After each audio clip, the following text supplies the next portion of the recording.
Hey, it's Glenn Jones from theboilershop.com.au, and today we're going to assemble central welding feature CF12.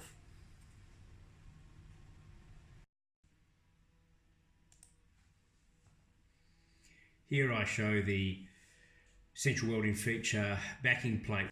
If you'd like to see a video on the retaining ring being made and installed, then click on the video above. These are all suggested material thicknesses that I'm mentioning, so that's 6mm thickness for the backing plate. Then there's the plastic spaces, which are also included in the DXF download. They don't come loose like this. They'll be connected to a main member, which they're all attached to, so they come as one item, and you can just cut them off with a blade. Then we put down the first plate, which is the internal plate, which is 2mm in thickness. And then we go around again with the spaces. I'm not going to put all them in, I'm just putting these so you can see the material arrangement, that's all. So I'll put the other plate on top now. So, and again, you have the options of whether it's mirror, carbon steel and so forth.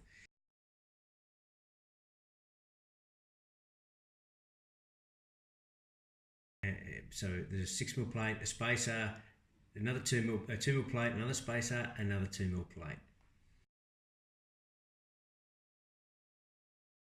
That I'm pointing to, that notch is just representing that's the bottom of the feature. That sits towards the bottom. You see that notch in any of the pieces, they sit at the bottom.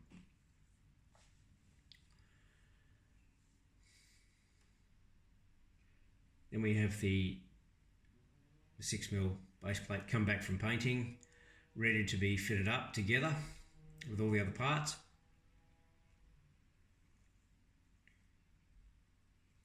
And we'll run around putting all the spaces in place over each of the holes.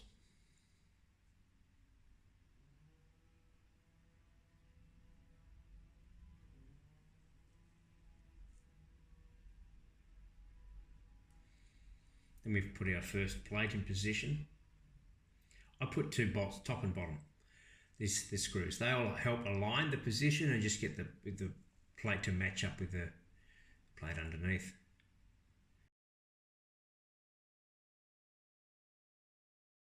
Here I'm showing you the bolt, the screw itself, and showing that there's two spaces required.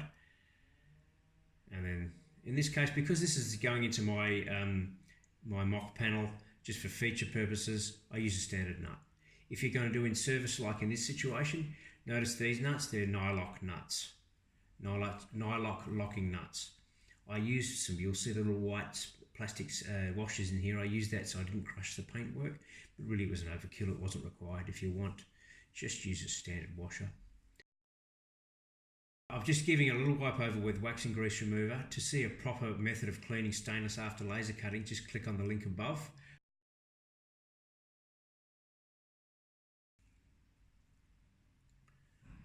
And now we put, for the four center pieces, we put them in first. Then we go around the outside and pull all, which we're going to put to the second layer of spaces, and they go around the outside. Then we can go and put the top plate on. Again, a set screw top, set screw bottom, just to help line up, centralize the top onto the other components underneath, and then you can go around and put the rest of the screws in.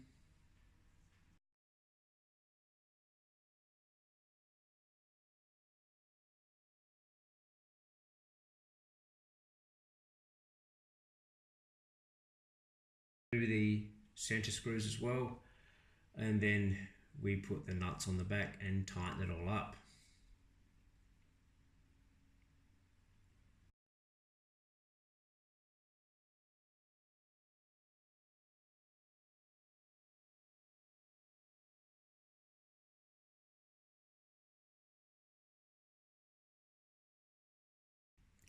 I've just put them on the blocks of timber to help out, just to be able to get the hand underneath, that's all.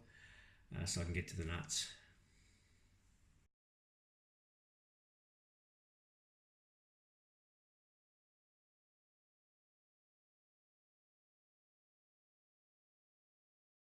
Please click on the little arrow below, which opens up the description section, where you will find all relevant links to this video. Please also click on the bell and the subscribe button if you want to keep up to date with my latest work. And thanks for watching.